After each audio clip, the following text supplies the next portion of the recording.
Hey guys, how are you tonight? It's Hitman23. Obviously, you know that if you're watching my channel.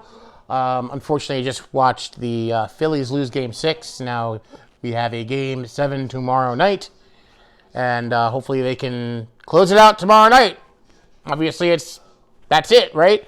And hopefully the Rangers close out the Astros tonight, because I do not want to hear or see from the Astros ever again. But I digress. Got some stuff in the mail last day or two, or today, or something. Just a few things, whatever. And I'm gonna show them to you. I'm gonna show you what I got in the mail. I'm gonna show you some cards, all right? Because I think that's what most people like to do when they watch these sports card videos. Is they like to see cards. So got 3 different things. I got one package from Mike O. I took part in his sale last week or the week before. Got some really cool vintage stuff. And then I got 2 orders from eBay. And I will show you that stuff first. First thing I got from eBay, I picked up this really nice 1963 Veda Pinson for the PSA set registry. I think I'm down to 4 cards. I'm down to 4 cards because I got another one incoming. I have the 74 tops incoming. It's just not here yet. And it leaves my needs at the 62 tops, the 63 Fleer, the 67 tops, and the 72 tops. It's really weird. I don't know why PSA included the 63 Fleer in that run. It's the only outlier. All the rest are tops, and that one Fleer is in there. It's just strange. So what are you gonna do? But that's a really nice 63 representative right there. It's got that nice smile and just a nice looking card overall. Looks good. And it's card number 265. So that leaves me with 4 guys, 4, and then I'll do a nice little tabletop, and then it's who's next. I'm thinking about it. I'm not sure. There's a couple of players I'm percolating on. So that's Mr. Veda Pinson there. Next thing, I picked up another little short stack of my faves, or my new faves, I should say my new faves, Sportscasters. So nice 7 or 8 cards here. I did, part of this little lot was, I guess, I don't know what you would call this. This is like the, like an index card, or, I don't know. It's like a separator. It kind of separates the different themes and by color and by sport. So you can see up here it says Ball Sports 1. And you've got some stuff on here I've never even heard of before, like Ballet Pelote. I don't know what the heck that is. Then, of course, you have baseball, right? And then underneath baseball, you have cricket, softball, and rounders. You have golf. You have field hockey. And then underneath field hockey, you have this thing called shinty, which I've never heard of. You got roller hockey. And then Hornus. Hornus. I might get blocked for that one. And then on the back, we have lacrosse. And underneath that is hurling. And then we have highlight. You have tennis, it breaks it down to singles, doubles, mixed doubles, paddleball, and squash. And then table tennis has its own. And you got singles, doubles, and mixed doubles. Man, this Sportscaster set covers everything and anything. It's insane. I think there's like over 2,100 cards in the entire set. So there's a lot. And so that's that, like the index card. The rest of these are all baseball. And I also did print off a checklist today, so now I know what's in the baseball versions of these cards. So I also learned something new today by looking up the checklist and then looking at the back of the cards. Aside from where they're printed, now you can have them printed in either Italy or you can have them printed in Japan. There's also these letters on the back. You have like Geneva A and Geneva B, and you have the Lausanne A's. So I'm not sure what that means. The dates, the Geneva's A, B's, and C's look like they may be the 79s. And then the loose sands A's looks like they might be the 77s. So I'm really not sure. This set is very encompassing and almost a little complicated in terms of the breadth of it. So, but I think they're still very cool. So I grabbed it in a lot. There was another Freddie Patek. Now I've got to see if this one is a variation than what I have. Otherwise, it's just going to be a double. And then Bobby Thompson. And it's kind of strange that they used a picture of Bobby Thompson in his Chicago Cubs uniform when the back of the card is Bobby's big day, and we all know that was the shot heard around the world day for the 1951 New York Giants. So it's just an odd, little, not sure if that was the only picture they had of Bobby or if somebody didn't do their homework, who knows? I don't know. Next one, I'm going to shout out somebody. I'm going to shout out Reindeer Studios because look who is represented in here. Andre Thornton. Look at that. And the caption on the back of his is, "They call him Thunder." Because he was like the Cleveland Indians for the mid 70s to the mid 80s. I mean, he was like all they had. So there's a nice little, write-up of him on the back of this one. So Andre Thornton. Then we got the double steal, so it's not focusing on any one player. But it's cool because in the photo, I'm pretty sure that's Willie Stargell because that looks like a number 8. And then I'm pretty sure that's Dave Lopes because Dave Lopes was known as a base stealer and that whole 9 yards. So it talks about a risky play, the double steal. So not only teaches you about players, it teaches you about the game itself. We have some relief pitching here. Emblazoned by Mike Marshall, the first reliever ever to win the Cy Young Award. He pitched in relief for the Expos in the early 70s and then the Dodgers in the mid-70s.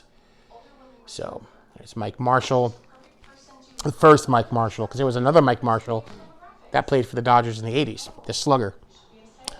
Great moments talking about here. We have Mickey Lolich, great left-handed pitcher for the Tigers for many years. Not a Hall of Famer, but definitely a solid pitcher. He was actually the all-time leader for strikeouts by a left-handed pitcher until Steve Carlton broke his record. So it's kind of strange. You don't think of that, that he was at one time the leader for lefty strikeouts. So Mickey Lolich. And then the last one here, great moments, is this really nice Wrigley Field shot of Ferguson Jenkins. And this one talks about all-star strikeouts, different over the, each, paragraph has a little blurb about all-time, strikeout feats during the all-star game. And pretty cool little write-up on that. So those are my Sportscasters. And then last but certainly not least is my little pile I picked up from Mike O. There's only one modern card in this entire order, and it's this 2023 Mosaic Art Monk base. So anytime there's an Art Monk, I got to have it. So beautiful Art Monk in the back of that one. Nice and shiny.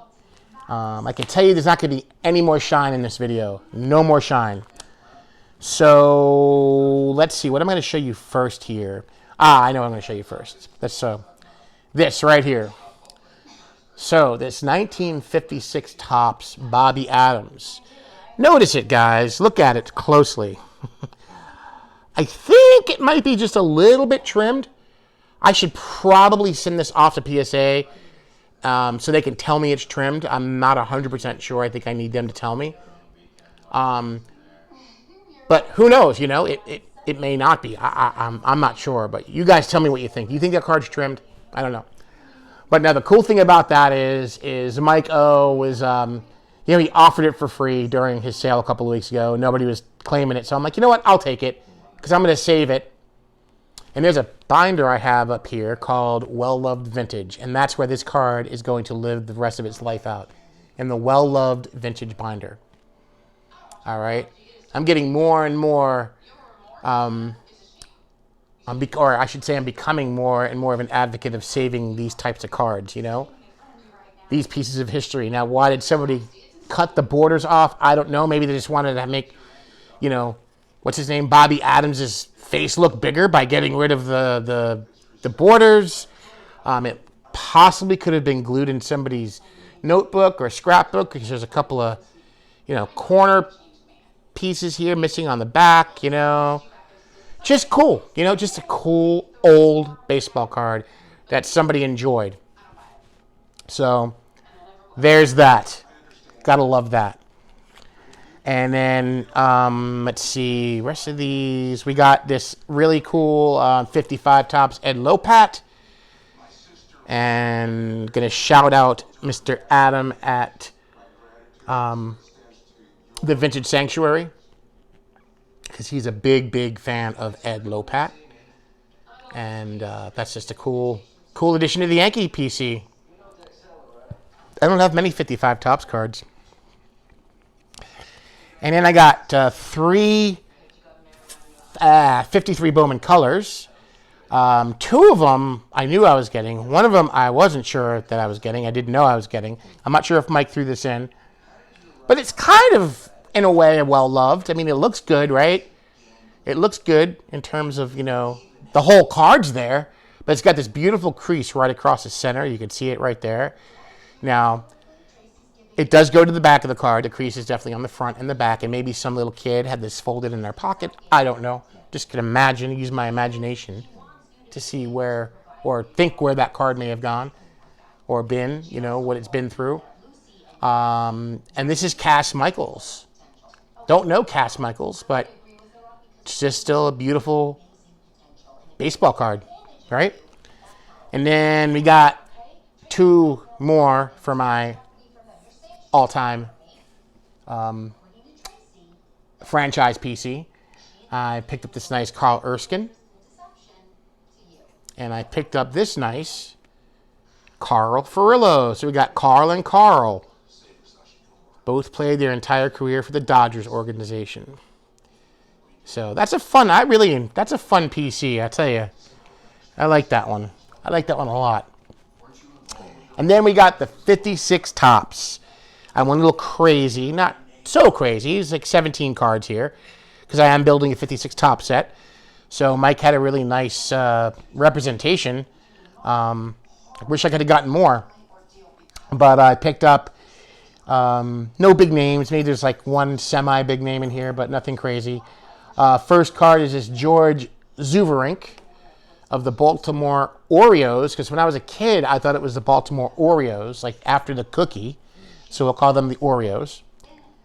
Had this nice Hal Smith and some nice play at the plate action there. These are just such awesome cards. Oh, the 56 Topps are just gorgeous. Little well-loved Roy Sievers.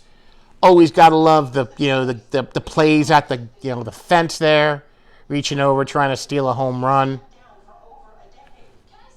And we got this Dean Stone.